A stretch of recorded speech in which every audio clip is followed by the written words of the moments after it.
Well, it's a battle for the control of a company once synonymous with U.S. industrial might, one that for now heavily involves Cleveland. As News 5 reporter John Kosick tells us, the proposed sale of Pittsburgh-based U.S. Steel to a Japanese company has forged an unusual alliance of unlikely partners.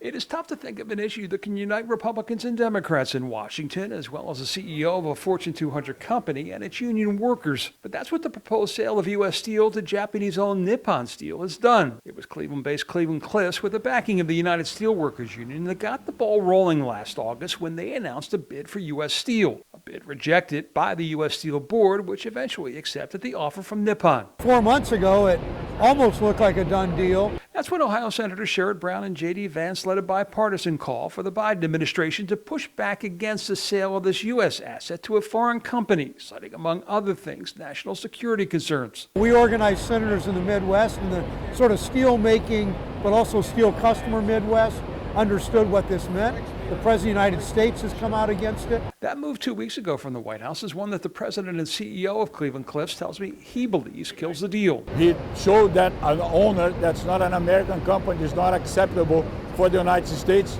and I tend to pay attention when the President of the United States speaks. I believe that the deal has been already called dead.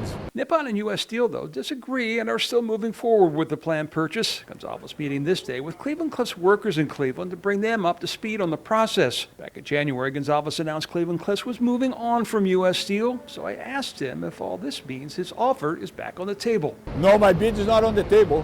We'll see what's going to happen, and then we'll evaluate from there.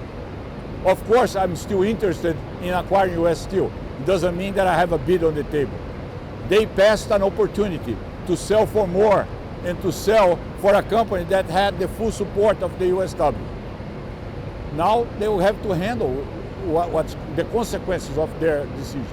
Cliffs acquired this Cleveland Works plant from ArcelorMittal in 2020. It was owned by Republic before that. While these workers are not directly impacted by a U.S. Steel deal, their fellow USW members are. They appreciate the open dialogue with their CEO about it. We never had that before. He's a real down-to-earth guy compared to most CEOs I've ever seen, but I've never seen many other of them because they don't come around. He tells it like it is, and we appreciate that.